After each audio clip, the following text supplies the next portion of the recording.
자, 우리 어린이 설교를 듣는 친구들 중에서 제일 고학년, 나이가 많은 친구들이 제일 앞에 앉아 있습니다. 우리 상천이, 요한이, 정원이, 이게 제일 높은 학년이에요. 그죠?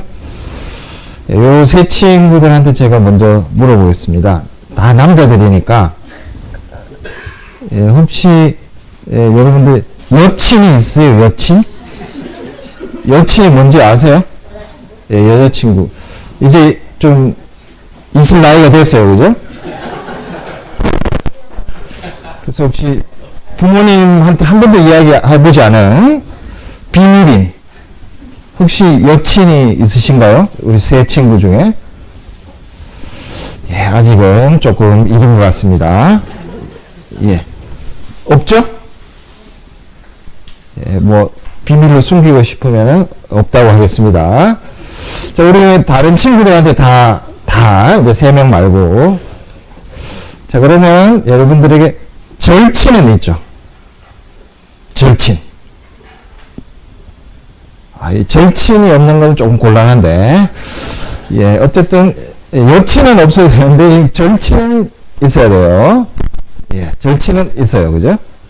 자, 어떤 친구가 여러분들에게 절친이죠?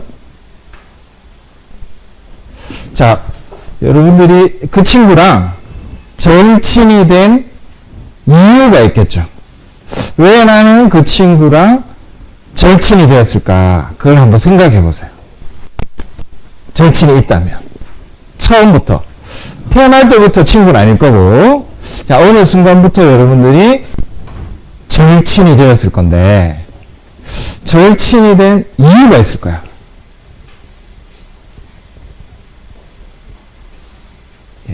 어떤 이유 때문에 절친이 되었을까요?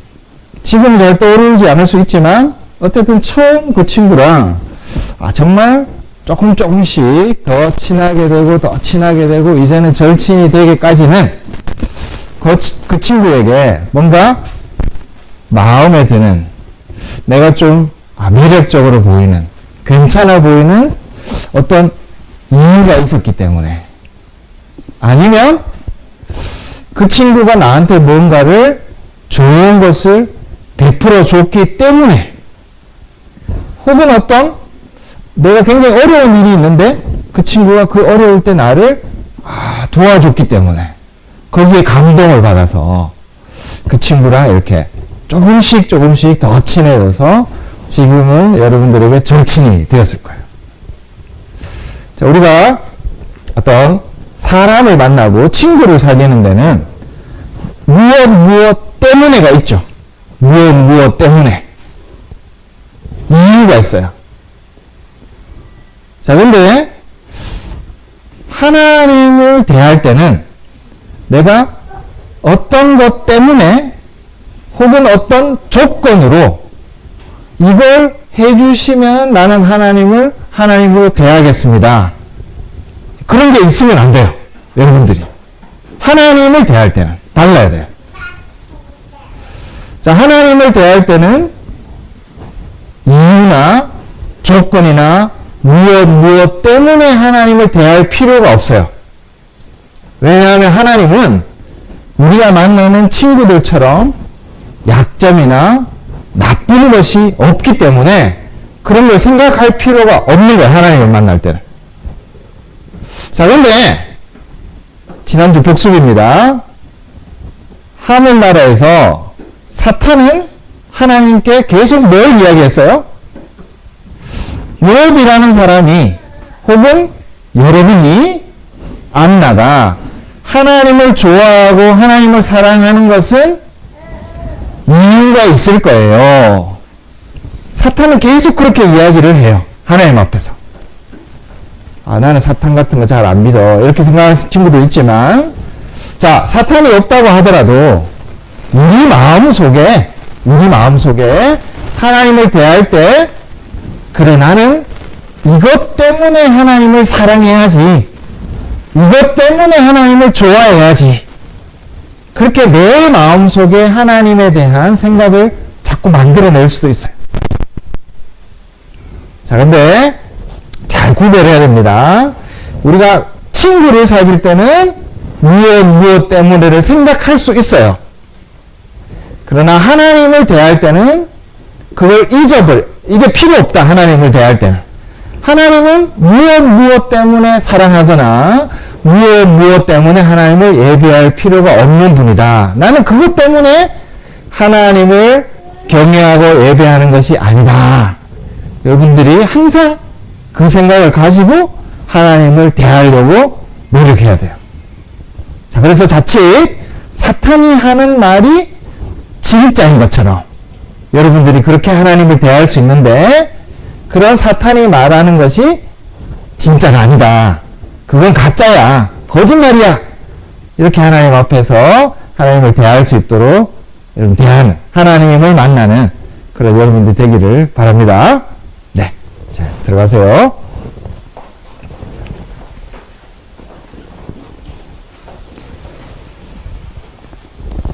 자, 함께 기도하겠습니다. 하늘에 계신 우리 아버지 하나님, 우리가 하나님을 어떻게 대하고 하나님을 어떤 분으로 고백합니까? 하나님 앞에서 나는 어떤 마음과 심령으로 그 하나님 앞에 서 있습니까? 주여, 오늘도 이 말씀으로써 그동안 우리가 생각하지 못했고 깨닫지 못했고 또한 다가가지 못했던 하나님 안에서의 지혜로 우리를 초대하여 주시옵소서. 예수님 이름으로 기도합니다. 욥이 까닭 없이 하나님을 경외하겠습니까? 이것이 하나님 앞에서 사탄이 하늘나라의 어떤 회의에서 2번씩이나 물었던 질문입니다. 사탄은 하나님 앞에서 욥이 온전하고 정직하고 하나님을 경외하고 악을 피하는 사람이라는 것을 정면으로 부인하지 않았습니다. 그런 사람이라는 것을 인정했습니다. 그러나 사탄은 욥의 마음속에 있는 그 동기를, 그 마음속의 중심이 무엇인가를 끊임없이 늘고 늘어졌습니다. 분명히 욥은 온전하고 정직합니다. 그러나 그 이유가 무엇일까요? 그 동기가 무엇일까요? 욥은 계속해서 하나님 앞에서 그 동기와 중심을 가지고 욥을 고소하였습니다. 물론 이 일은 욥에게 전혀 알려지지 않았기 때문에 철저히 비밀로 닫혀진 일이었죠. 그러나 놀랍게도 이 땅에서 욥의 아내라는 존재가 정말 하늘에서 사탄이 했던 말을 마치 그대로 들었기나 한 것처럼 이 땅에서 욥 앞에서 똑같이 이야기를 합니다. 이 모든 것을 잃어버리고도 너는 하나님 앞에서 그 온전함과 정직함을 지키느냐? 하나님을 저주하라! 이렇게 욥의 아내가 말할 때 그 말은 정확하게 사탄이 한 말과 동일한 것이었습니다. 하나님께서 지금도 우리에게 이 일을 보여주시는 것은 마치 사탄이 지금도 하나님 앞에서 우리를, 욥뿐만 아니라 우리를 동일하게 고소하고 있는 그런 모습을 우리에게 보여주고 계시는 것입니다. 지금도 사탄은 하나님 앞에서 우리를 고소하고 있을지 모르겠습니다. 아무 개가 하나님을 경외하고 주일날 이렇게 예배드리고 하나님께 받은 사명을 저렇게 충성을 다해서 하는 이유는 무엇 때문입니다. 하나님께서 주신 어떤 것 때문이죠.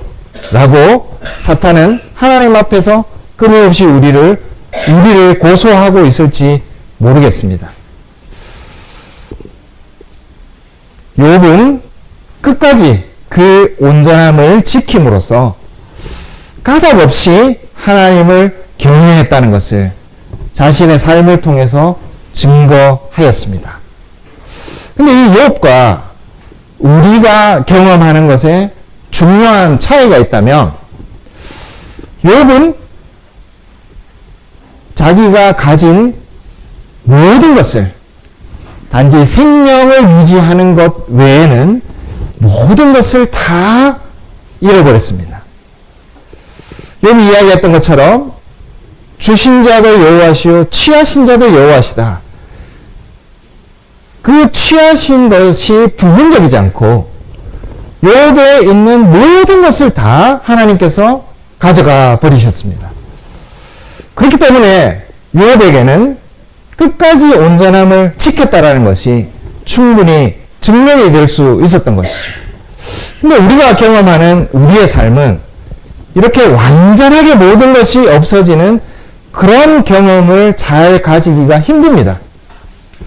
욥과 우리의 차이는, 물론 욥은 완전한 가정과 정말 말할 수 없는 풍요로운 자산, 그것도 우리와 큰 차이이지만, 욥은 잃어버린 것도 그 모든 것을 정말 자기 생명 하나 빼고는 다 잃어버렸어요. 그러나 우리가 경험하는 삶은 이렇게 모든 것을 다 잃어버리지 않는다는 것입니다. A를 하나님께서 가져가셨다. 우리가 A라는 것을 잃어버렸다 할지라도 우리에게는 여전히 A-가 남아 있습니다. 굉장히 가슴 아픈 일이 될 수 있겠지만, 만약 우리의 삶 가운데서 한 자녀를 잃어버리시도록 하셨다고 한다면 우리에게는 다른 자녀가 있는 것이죠. 근데 욥에게는 그렇지 않았습니다.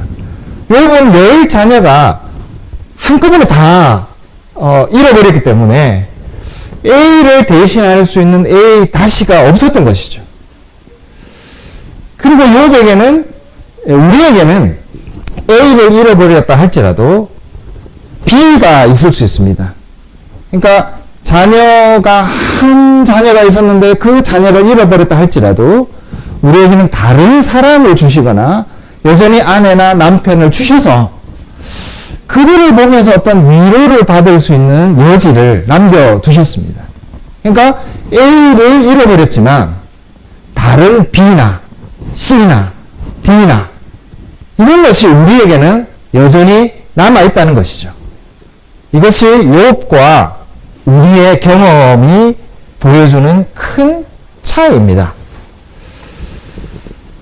만약 우리가 A를 잃어버리고 그 A 대신에 우리에게 여전히 남겨두신, 우리에게 새롭게 주신 A 때문에 위로를 얻고, 하나님께서 여전히 나를 붙들고 계시구나. 나는 여전히 하나님을 찬양하고 예배할 이유가 있구나.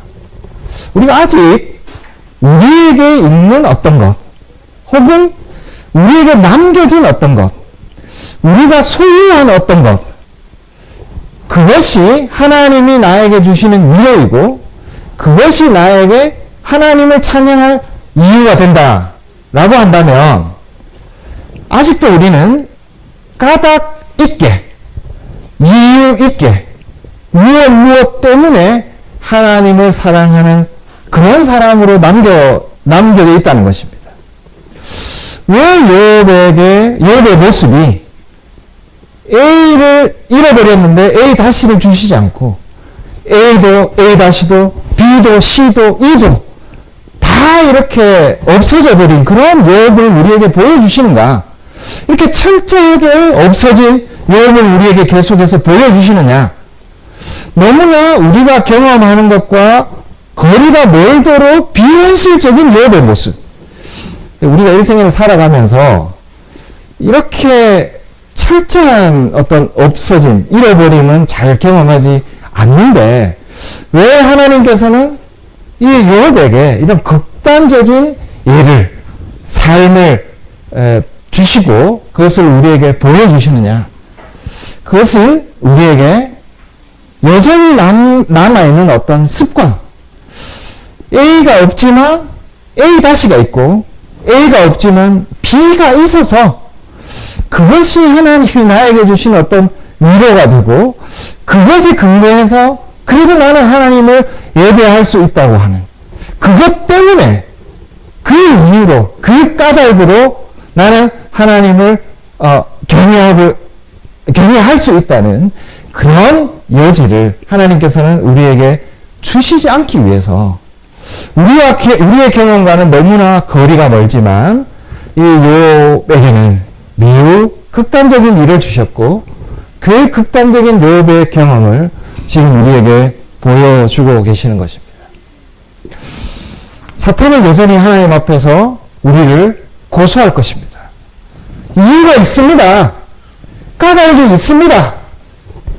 분명히 그것 때문에 저 아무개는 하나님을 경외할 것입니다. 그렇게 사탄은 우리를 고소할 것입니다. 우리의 마음속에도 여전히 이 사탄의 고소와 일치하는 마음이 끊임없이 일어날 수 있습니다. 그래, 하나님께서 A는 가져가셨지만 A-도 있고 B도 있고 C가 있기 때문에 나는 하나님을 경외할 수 있는 것이지. 그래, 그거는 하나님께서 남겨주셨잖아. 나에게 남겨진 것, 잃어버린 것, 여전히 주신 것을 중심으로 하나님을 생각하고 하나님을 예배할 이유를 찾아가는 우리. 여전히 그런 모습으로 하나님 앞에 서 있는 우리.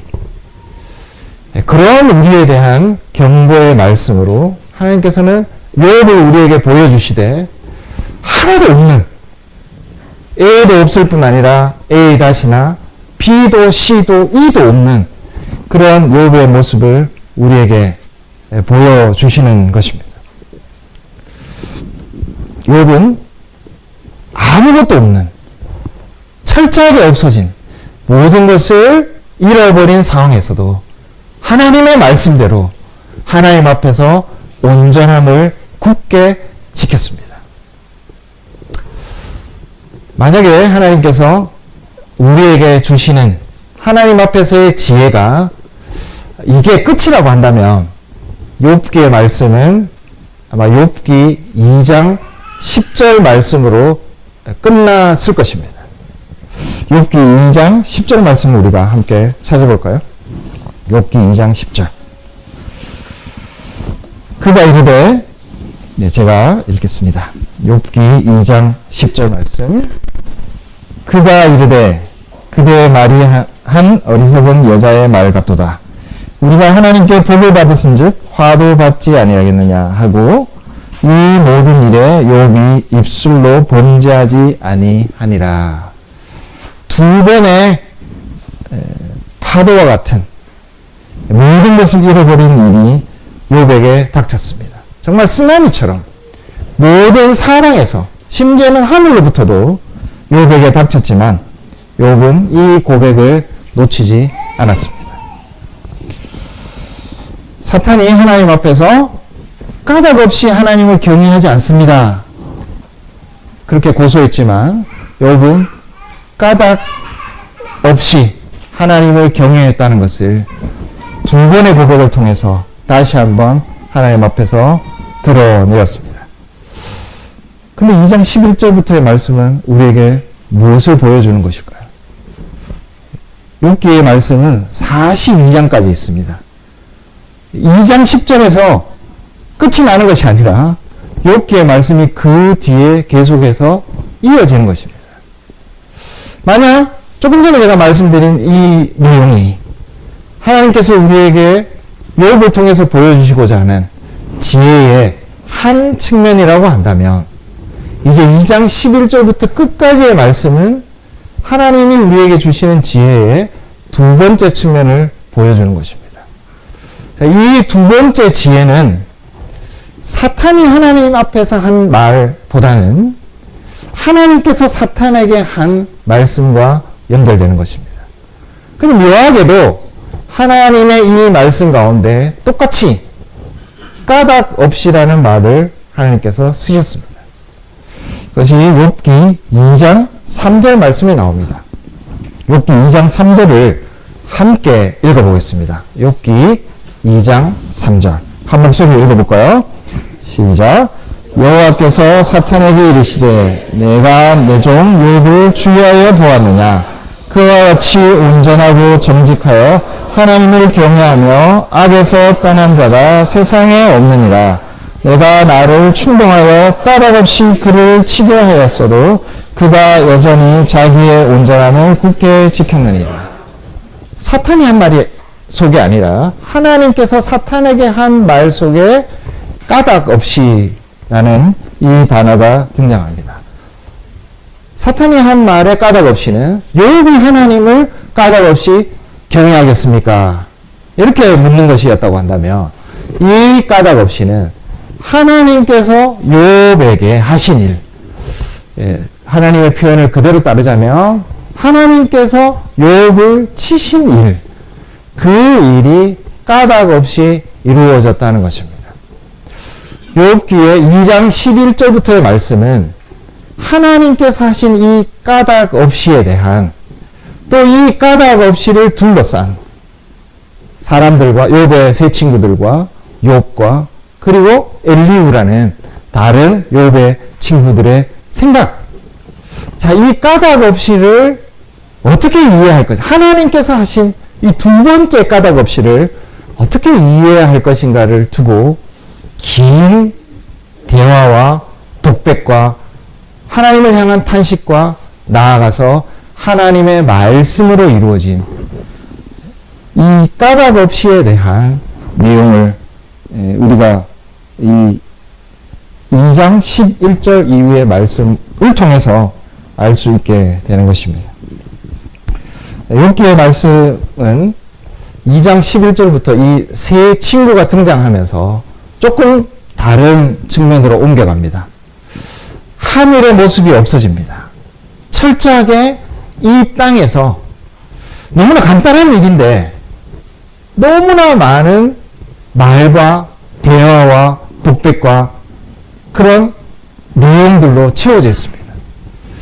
무려 40장에 해당하는 내용이 그런 내용으로 이루어져 있습니다. 욥의 세 친구와 욥의 대화의 내용이 25장까지 나오고요. 그 다음에 26장부터 이제 이 대화를 그만둔 욥이 세 친구와의 대화를 그치고 하나님을 향해서 하나님만을 향해서 이야기하는 내용이 나옵니다. 그리고 하나님께서 말씀하시는 38장 이전에 엘리후라는 친구가 나와서 하나님의 말씀을 향한 잠깐의 안내와 같은 이야기들이 나옵니다. 그리고 38장부터 이루어지는 하나님의 말씀에 대해서, 하나님의 설교에 대해서 매우 짧은 욥의 응답으로 이렇게 그 뒤의 내용들은 채워지고 있습니다. 이 모든 내용들은 무엇에 관한 것인가? 그것은 하나님께서 사탄에게 말씀하신 이 까닭 없이 이것을 어떻게 바라볼 것인가? 그것에 대한 내용으로 채워져 있습니다. 여기서 하나님께서 하신 말씀을 2장 3절에서 하나님께서 하신 말씀을 자세히 뜯어보면 하나님께서 이렇게 말씀하십니다. 내가, 그러니까 사탄이 나를 충동하여 까닭 없이 그를 치게 하였다. 이렇게 말씀하십니다. 여기서 충동하여라는 이 단어가 우리 굉장히 어려움을 주는데 이 말씀을 있는 그대로 이해하면 사탄이 이렇게 하나님을 유도했고 하나님은 그 사탄이 유도한 것에 시험한 것에 사탄의 계략에 휘말려서 그 일을 했다. 이렇게 오해할 수 있는 단어가 충동하여입니다. 맞습니다. 충동하여라는 이 단어는 그런 뜻을 가지고 있습니다.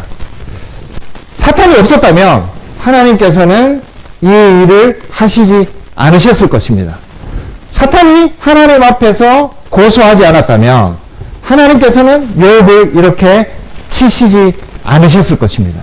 그러니까 사탄의 어떤 일이 없었다면 하나님은 하시지 않은 일을 하셨다는 것.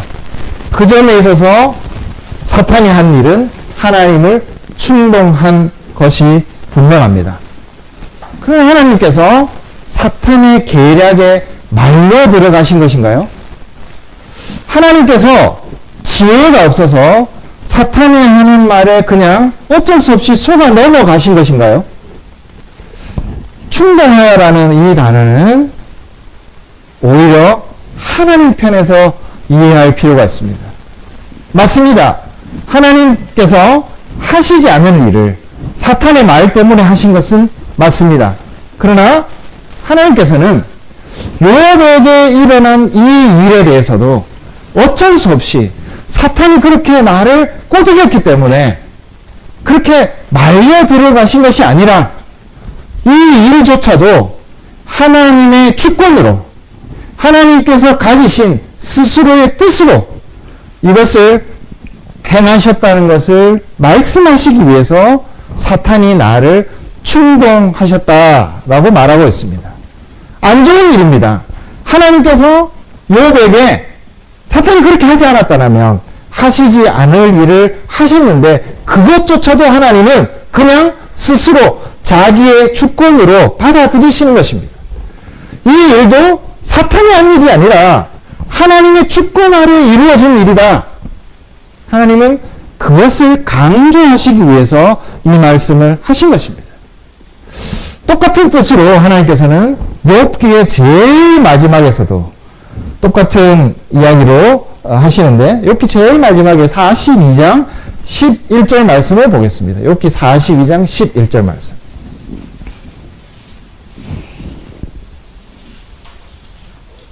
여기 이 모든 일을 정리하면서 욥기 42장 11절 말씀에 보면 중간 부분에 이렇게 되어 있습니다. 여호와께서 그에게 내리신 모든 재앙에 관하여 그를 위하여 슬퍼하며 위로했다. 사탄이 욥에게 시험한 일이다. 그렇게 되어 있지 않습니다. 하나님께서 여호와께서 그에게 내리셨다. 이 모든 재앙은 여호와께서 하신 일이다. 하나님은 사탄 뒤에 숨으시는 분이 아니십니다.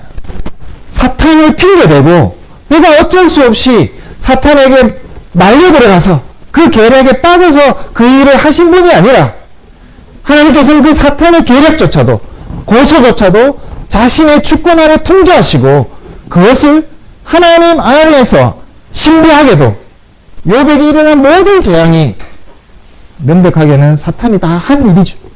그러나 그 사탄이 한 일조차도 하나님은 자기 아래, 자기의 주권 아래 두시기를 원하시고 하나님의 통제 아래서 일어났다는 것을 강조하시고자 원하시는 것입니다.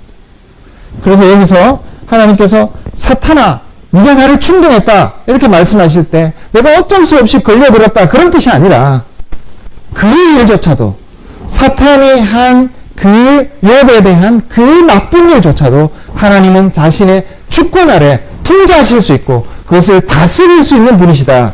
이것을 말씀하시기 위해서 하나님께서 이 표현을 쓰신 것입니다. 하나님께서 그 주권 아래 이 일을 하셨는데 욥을 치셨다고 말씀하십니다.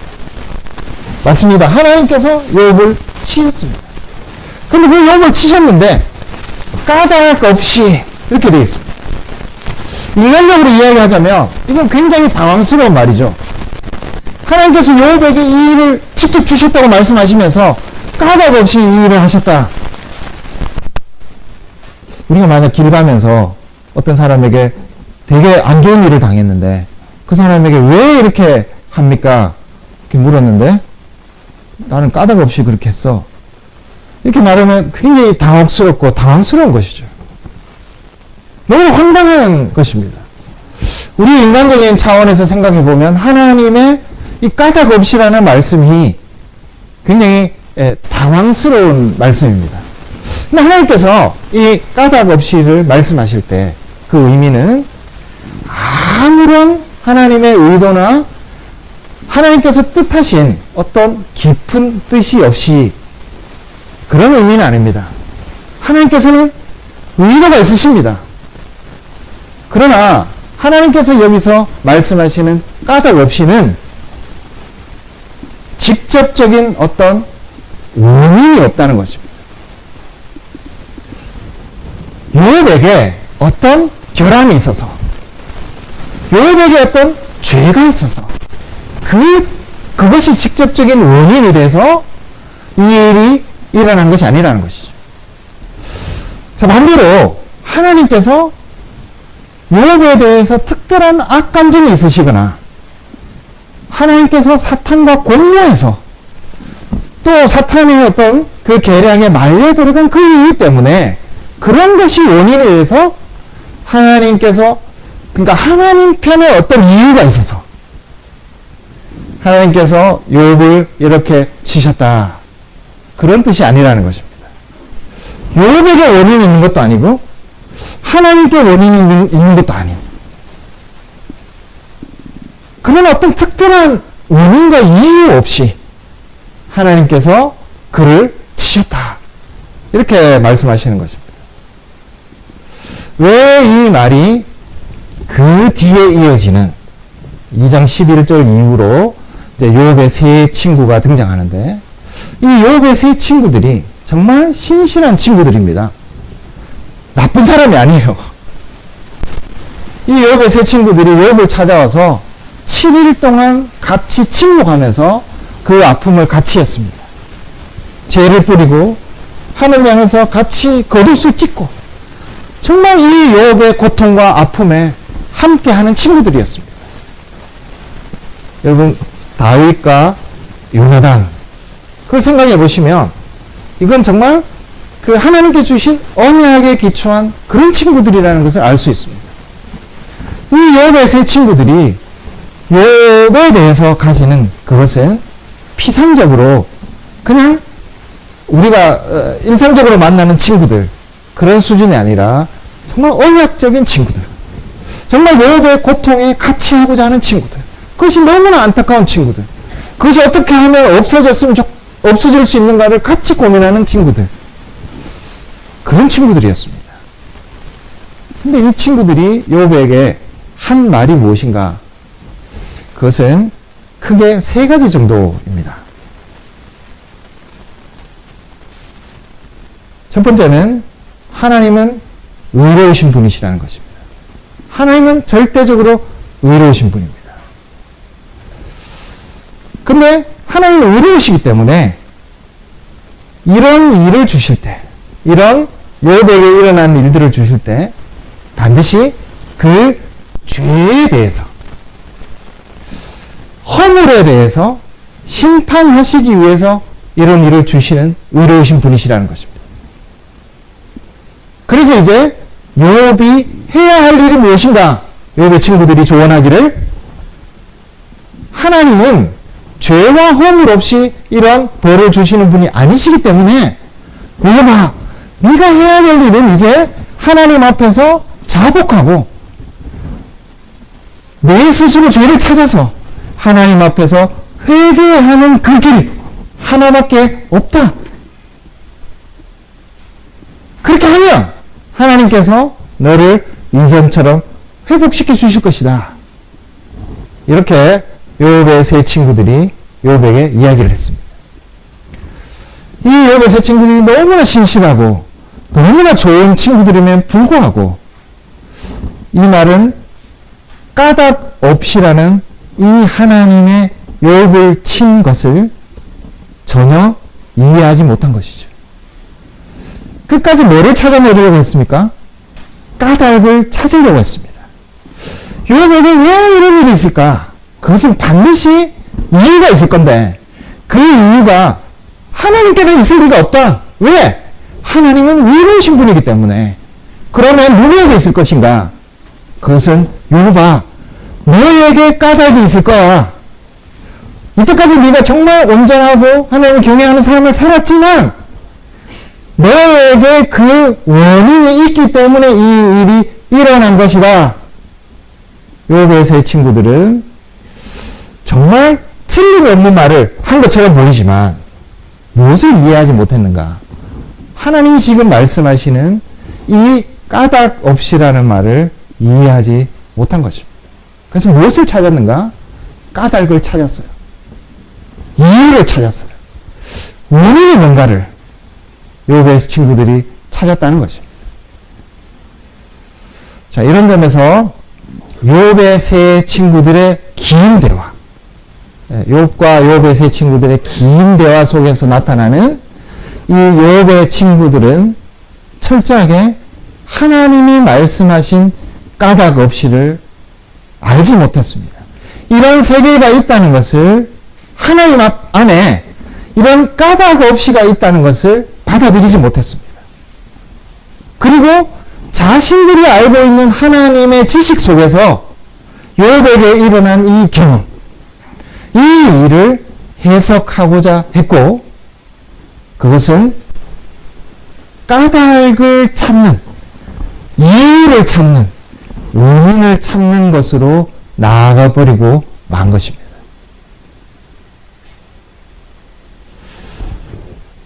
욥은 욥의 이런 친구들의 이야기에 동의하지 못했습니다. 그래서 욥은 육체적으로나 그리고 환경적으로도 너무나 힘들지만 그 심령으로도 굉장히 깊이 고통하였습니다. 욥이 이 세 친구들의 말에 대해서 반응하면서 욥은 끊임없이 자신의 죄에 대해서 생각해 보았을 것입니다. 정말 나에게 죄가 있는 것이 아닐까, 그런 생각을 했고, 그리고 그 자신의 죄 때문에 내가 하나님께 이런 벌을 받는 것이 아닐까라는 생각을 수없이 해 보았을 것입니다. 자, 그런데 욥은 옳게도 지금 자신에게 주어진 이 일이 친구들이 말하는 그 원인, 그 이유, 그 까닭 때문에 일어난 일이 아니라는 것을 확신하였습니다. 더구나 욥이 왜 이 세 친구들의 말을 받아들이지 못했을까요? 라고 생각해 보면, 이 욥의 세 친구들의 말을 되짚어 보면 이런 말들이 나옵니다. 자, 욥기 5장 24절과 25절 말씀을 함께 보겠습니다. 이게 엘리바스가 한 말인데요. 사실 세 친구 중에서 제일 길게, 제일 핵심적인 내용을 말한 사람이 첫 엘리바스라는 친구입니다. 욥기 5장 24절부터 25절 말씀을 보겠습니다. 자, 함께 읽어볼까요? 내가 내 장막의 편함을 알고 내 우리를 살펴도 잃을 것이 없을 것이며 내 자손이 많아지며 내 후손이 땅의 풀과 같이 될 줄을 내가 알 것이라. 이게 욥의 친구들이 한, 엘리바스가 욥에게 들려주고자 한 내용의 마지막에 해당하는 내용입니다. 하나님은 이러시고 하나님 반드시 이유가 있어서, 까닭이 있어서, 그 까닭은 욥에게 있는 죄 때문에 욥을 이렇게 하시는 것이니까 네가 회개하면 어떻게 될 것이라고? 지금 우리가 읽은 것처럼 집, 장막의 편안함, 자손의 많아짐, 후손에 대한 이것을 다시 회복시켜 주실 것이다. 이렇게 엘리바스가 말하고 있습니다. 욥의 입장에서 엘리바스의 이 말을 들었을 때 이 마지막 말씀, 특별히 첫 번째는 욥은 자신이 아무리 스스로 돌아봐도 그 이유 때문에, 그 까닭 때문에, 자기에게 있는 어떤 죄 때문에 하나님께서 나를 이렇게 하신다라는 결론에 이를 수 없다는 것을 확신했습니다. 맞습니다.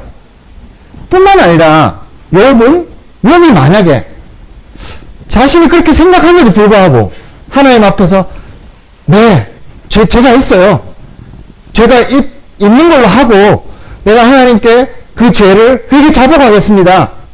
그렇게 할 수 없었던 이유 중에 하나가 무엇인가 하면 엘리바스의 말 속에는 네가 지금 죄를 회개하고 하나님께 도움을 구하면 하나님께서 이런 것들을 회복시켜 주실 것이다. 다시 주실 것이다 라는 말이 들어있습니다. 욥이 마음속에 자신의 온전함을 굳게 지키고 하나님을 경외하는 까닭 없는 것이라는 것을 분명히 알고도 불구하고 하나님께 내가 죄가 있습니다. 하나님 제가 잘못했으니까 이것을 거두어 주십시오. 이렇게 말한다면 결국 무엇을 위해서 그렇게 말하는 것이죠? 엘리바스가 말한 자손이 다시 얻고 그 장막의 평안함을 다시 얻기 위해서 그렇게 죄를 자복하는 것이 되고 마는 것입니다. 이 이유 때문에 욥은 끝까지 엘리바스가 한 이 말이 엘리바스가 욥에게 요구한 너에게 죄가 있고 네가 그 죄를 자복하면 하나님께서 이전에 있던 것을 다시 채워주실 것이야 라는 이 조언을 받아들이지 못했습니다. 그 점에 있어서 욥은 옳습니다. 욥이 택한 이 길은 적어도 엘리바스가 생각했던 것과는 달랐습니다. 자, 그런데 욥에게는 어떤 부족함이 있었을까요? 욥도 까닭 없이를 생각했습니다. 너무나 고통스럽고 너무나 어려웠기 때문에 욥은 이제 새 친구들과의 대화를 그만두고 하나님을 향해서 직접적으로 호소하기 시작합니다. 그 내용이 26장부터 시작이 되는데요. 하나님께 직접 호소할 때 특별히 욥이 29장부터 31장까지 내용을 보면 모두 욥의 하나님을 향한 그 호소로 이루어져 있습니다. 여기서 욥이 직접적으로 말하지는 않았지만 욥도 끊임없이 무엇을 물었느냐 하면 왜 나에게 무슨 이유 때문에 이 일이 라는 것을 끝까지 묻고 있습니다. 내가 아무리 생각해도 나의 죄와 허물 때문에 나에게 이 일이 일어나는 것이 아니라는 것을 확신했습니다. 욥은 옳았습니다. 그러나 욥은 그렇다면 나의 죄와 잘못으로 이 일이 일어나지 않았다면 그렇다면 왜? 라는 것을 더 나아가서 묻기 시작한 것입니다. 나의 죄와 허물로 이 일이 나에게 닥치지 않았다면 내가 그 일 때문에 이 일을 당한 것이 아니라면 하나님께서 이 일을 거두어 주셔야 된다는 것이죠. 이 일이 생겨서는 안 된다는 것이죠. 이 일이 나에게 있을 수 없다는 것입니다. 그런데 그 일이 나에게 있는 것은 나에게 이유가 없기 때문에 하나님께 원인이 있는 것이 아니냐라는 생각으로 옮겨가기 시작한 것입니다. 자, 하나님께서 침묵하시면서 욥이 죄가 없음에도 불구하고 이렇게 안 좋은 큰 재앙 가운데 여전히 두시는 것은 그 원인이 욥에게 없기 때문에 하나님께 있는 것이 아닌가라는 물음표를 가지기 시작한 것이죠. 안 거두어 주시니까 하나님께서 그 재앙을 없애주시지 않으니까 그러면 이 이유는 무엇입니까? 이 까닭은 무엇입니까? 라는 것을 끝까지 물어보면 결국에는 하나님이 불의하시다라는 결론에 이를 수밖에 없다는 것입니다. 하나님이 의롭지 않으신 거 아닙니까? 하나님 죄가 없는 나에게 이 상태로 계속 두시는 것은 결과적으로 그 까닭이 하나님의 불의하심에 있는 것은 아닌가 라는 생각으로 욥의 마음이 옮겨가기 시작한 것이죠. 이 마음이 잘 표현된 것이 욥기 23장 말씀에 잠깐 등장합니다. 욥기 23장 2절 말씀을 잠시 보겠습니다.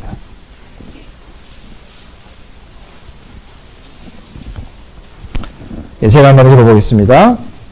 오늘도 내게 반항하는 마음과 근심이 있나니 내가 받는 재앙이 탄식보다 무거움이라.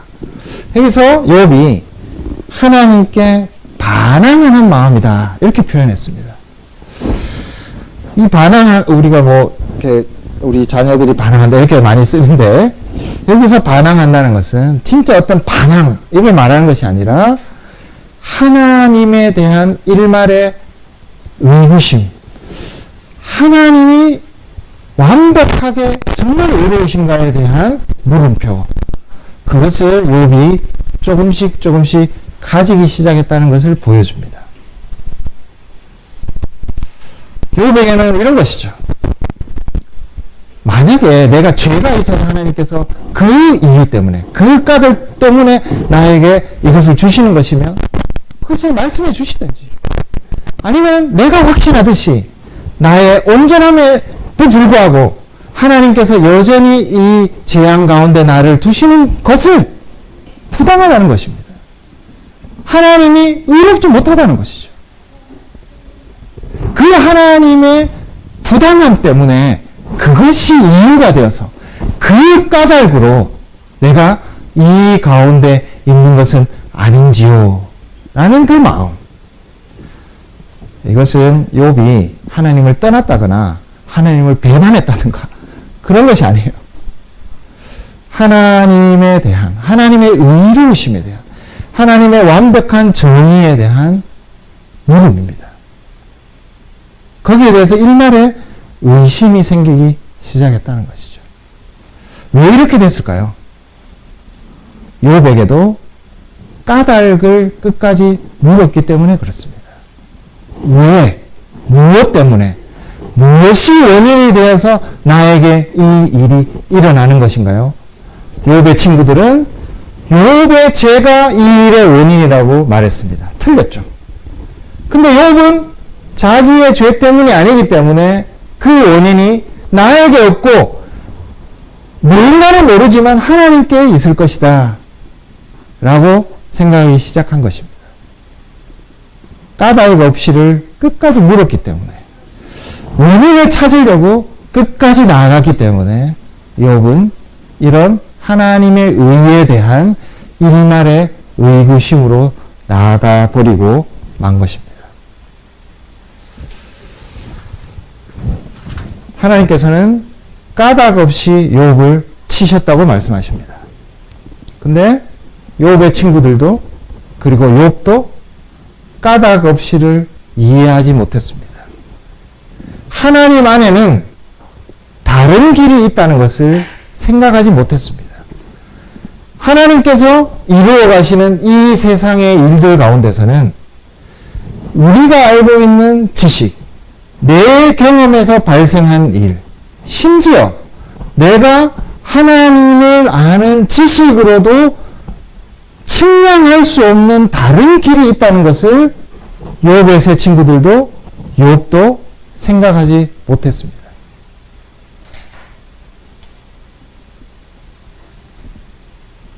그래서 욥과 욥의 세 친구들은 자기 생각 안에서, 자기가 아는 하나님 안에서 이유를, 까닭을, 원인을 끝까지 물었기 때문에 이런 잘못된 길로 나아갈 수밖에 없었던 것입니다. 하나님께서 38장부터 이제 마지막으로 직접적으로 욥을 찾아오셔서 설교하시기 시작합니다. 나중에 여러분들 읽어보시면 여기서 하나님은 무엇이 원인이 돼서 욥에게 이 일이 일어났다고 그런 설명을 하나도 하시지 않습니다.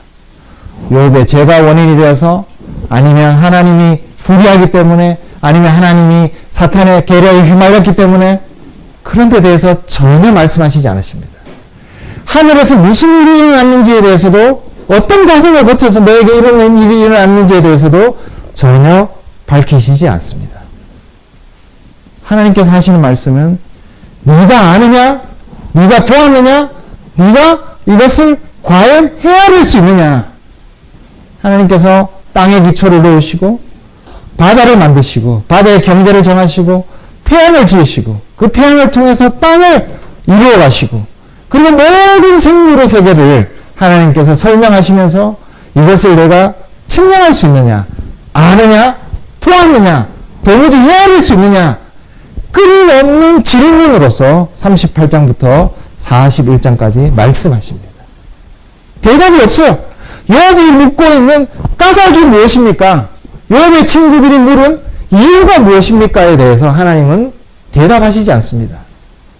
대답이 없습니다. 하나님의 대답은 하나님이 창조주이시고 하나님이 그 창조주로서 이루어가는 이 창조의 질서를 철저하게 하나님의 주권으로서 하나님의 통제 아래 두고 계시고, 나중에 그 내용 중에 리워야다 이런 내용들이 나오는데 이건 악의 세력들입니다. 이런 악의 세력들조차 하나님은 철저하게 통제하고 계시다. 그 어떤 이 땅에 이루어진 모든 세상의 사물들이 하나님의 통제 아래 없는 것이 없다는 것을 하나님은 끊임없이 강조해 주시는 것으로 대답을 가름하고 계십니다. 까닭에 대해서 설명하시지 않아요. 대신에 하나님께서 주시는 이 설교는 네가 이것을 아느냐? 네가 이 창조 세계에 하나님의 창조주로서의 그 주권에 과연 어느 것 하나 헤아릴 수 있느냐? 아느냐? 보았느냐? 그런 질문으로서 하나님은 욥을 질책하십니다. 왜 이런 말씀하셨을까요? 왜 대답을 안 주시고 하나님은 욥에 대해서 이렇게 설교하셨을까요? 그것은 욥과 욥의 세 친구들이 자신의 경험 그리고 자신이 가지고 있는 하나님에 대한 지식, 그 안에서 하나님을 이해하고 하나님을 설명해 보려고 했고 하나님 안에서 근거, 까닭, 이유를 찾아보려고 했던 그것을 하나님께서는 자신의 창조 세계를 보여주시면서 권면하고 계시는 것입니다. 그런 것 안에서, 그런 네가 아는 것 안에서 하나님을 측량하지 말라는 것입니다. 그것 가운데서 원인을 찾아서 그것 때문에 이 일이 일어났다고 판단하지 말라는 것입니다. 네가 아는 그 좁은 범위에서 하나님의 일어난 모든 일들을 알 수 있다고 생각하는 그 교만을 내려놓으라는 것입니다.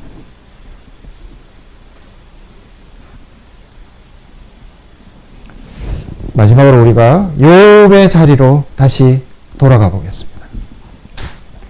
이런 설교 말씀을 들은 욥이 욥기 42장에 했던 두 말씀을 우리가 짧게 한번 같이 읽어보겠습니다. 욥기 42장 2절 말씀을 함께 읽어보겠습니다. 욥기 42장 3절 말씀을 함께 읽어보겠습니다. 자, 같이 읽어볼까요? 무지한 말로 이치를 가리는 자가 누구니까? 나는 깨닫지도 못한 일을 말하였고 스스로 알 수도 없고 헤아리기도 어려운 일을 말하였나이다. 이것이 욥의 하나님께서 설교하신 내용에 대한 응답이었습니다. 그렇습니다. 욥은 자신이 가진 지식의 범위 안에서 자신이 아는 하나님 안에서 까닭을 찾아 나갔습니다. 지금 뭐라고 이야기합니까? 나는 깨닫지도 못한 일을 말하였다. 스스로 알 수도 없고 헤아리기도 어려운 것을 말하였다. 라고 고백할 수밖에 없었습니다. 욥이 욥에게 진정한 현실은 욥에게 진짜 있는 그대로의 실제는 두 가지였습니다. 첫 번째는 자신이 경험한 엄청난 고통스러운 경험이죠. 자신은 그 경험 안에서 일어난 일들과 그 경험이 왜 이루어지는가를 자기가 아는 하나님 안에서 판단하였습니다. 그렇게 하나님을 판단한 이 내용이 욥은 깨닫지도 못한 것이었다라고 고백할 수밖에 없었습니다. 근데 욥에게 더 중요한 진짜 실제가 두 번째 실제가 있었습니다. 그것이 무엇이었느냐 하면 하나님의 설교입니다. 하나님께서 욥을 찾아오셔서 직접 말씀해 주신 그 설교. 우리가 알고 있는 천상에서 일어난 일, 그리고 사탄이 하나님을 충동한 거, 이런 건 욥에게 전혀 알려지지 않았습니다. 그건 욥에게 실제가 아니었어요. 욥에게 실제는 자신이 경험하고 있는 이 엄청난 일과 두 번째 가장 큰 실제, 하나님이 자기를 찾아오셔서 한 직접적인 설교. 이것이 두 번째 욥에게는 가장 확실한 실제입니다. 첫 번째 욥의 경험과 욥이 그 경험 안에서 했던 하나님의 까닭 없이를 이해하지 못한, 까닭을 찾아 나갔던 자신의 지식, 그것은 하나님 앞에서 깨닫지 못한 것을 말한 것에 불과했습니다. 그러나 두 번째 실제, 하나님께서 오셔서 설교해 주신 이 실제는 욥에게 참된 지혜로 인도하는 내용이 되었습니다. 우리에게 이 말씀을 적용해 본다면 우리도 이 땅에서 경험하는 것, 이 땅에서 우리가 살아가면서 나의 경험으로 판단할 수 있는 것, 그리고 내가 이때까지 배웠다고 하는 하나님을 아는 지식 속에서 내가 말하고 있는 것, 우리가 그 안에만 있다고 한다면 우리는 어떻게 보면 여전히 깨닫지도 못한 것을 말하고 있는지 모르겠습니다. 그러나 하나님께서는 지금도 두 번째 큰 실제를 우리에게 주십니다. 오셔서 성경으로서, 설교 말씀으로서 끊임없이 말씀하고 계십니다. 이 두 번째 실제를 통해서 하나님은 점점 더 우리를 진짜 하나님을 아는 지식으로 이끌고 계십니다. 이전에 우리가 깨닫지 못한 것을 말하고 우리의 지식, 그 좁은 범위 안에서 어떤 것을 이해하려고 했고 까닭을 물으려고 했다면 우리는 거기에 머물러서는 안 된다는 것입니다. 어디로 나가야 됩니까? 끊임없이 두 번째 이 큰 실제, 하나님께서 직접 오셔서 설교해 주시는 이 실제를 우리는 끊임없이 나아가야지 무엇을 얻을 수 있나요? 하나님 안에서의 참된 지혜를 얻을 수 있다는 것이죠. 자, 그래서 욥기 42장 5절 말씀을 보면 욥이 같은 의미로 이렇게 이야기합니다. 내가 주께 대하여 귀로 듣기만 하였사오나 이제는 눈으로 주를 배움나이다. 귀로 듣는다는 것이 무엇일까요? 전에는 내가 귀로만 들었습니다. 전혀 못 들었습니다가 아니에요. 귀로만 듣고 있습니다. 나의 경험과 내가 아는 그 하나님 안에서의 지식, 그 안에서 내가 추구한 까닭과 이유와 원인을 묻는 그 제한된 지식에 머물고 있는 것. 그런 나는 어떤 나입니까? 하나님에 대해서 귀로만 듣고 있는 나입니다. 그것으로서 하나님을 측량하려고 하고 하나님의 일을 판단하려고 하고 그것으로서 하나님께서 나에게 주신 일을 해석하려고 하는 모든 것은 귀로만 듣고 있는 것입니다. 두 번째, 욥기 42장 5절에서 뭐라고 이야기합니까? 이제는 눈으로 주를 봅니다. 이렇게 합니다. 이 눈으로 주를 봅니다는 무엇 때문에 우리에게 주어진 실제인가요? 하나님께서 직접 오셔서 설교하시는 그 설교 때문에 우리에게 이루어진 일입니다. 하나님은 끊임없이 귀로만 듣는 우리를 눈으로 보는 자리로 인도하고 계십니다. 하나님의 세계는 한정이 없습니다. 하나님께서 이루어 가시는 일에는 어떤 우리가 측량할 수 없는, 우리가 헤아릴 수 없는 그런 지혜 가운데 하나님께서 이 세상 피조세계의 모든 일들을, 우리의 인생을 이끌어가고 계십니다. 그것을 네가 아느냐? 그렇게 물으신 하나님께서 이제 우리가 눈으로 주를, 눈으로 여호와를 보는 이 자리로 나아가기를 원하십니다.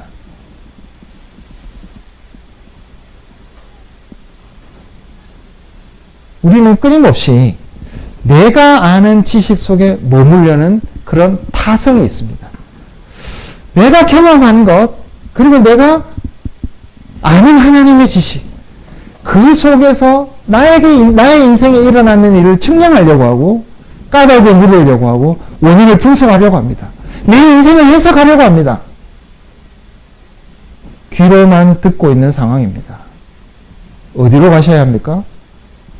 우리에게 직접 찾아오셔서 설교하시는 그 하나님의 풍성함으로 끊임없이 나가야 합니다. 하나님의 그 무한하심 속에 우리를 던져야 합니다. 그것을 듣고 그것이 나의 삶의 실제라는 것을 우리는 끊임없이 안고 받아들이면서 나가야 하는 것입니다. 그것이 눈으로 주를 보는 것입니다. 욥과 욥의 친구들은 까닭을 물었습니다. 원인을 분석했습니다. 이유를 물으면서 자기의 삶을 해석하려고 했습니다. 그러나 하나님은 까닭 없이 욥을 치셨다고 말씀하셨고, 그리고 욥에게 이 일을 주신 것은 결과적으로 욥이 하나님을 보게 하기 위한 것이라는 것을 설교를 통해서 가르쳐 주셨습니다. 귀로만 듣고 계신가요? 하나님은 여러분들이 여호와를 보기를 원하십니다. 날마다, 한 주일마다 우리의 인생의 끝까지 우리는 끊임없이 주를 보기 위해서 전진하는 하나님의 백성들입니다.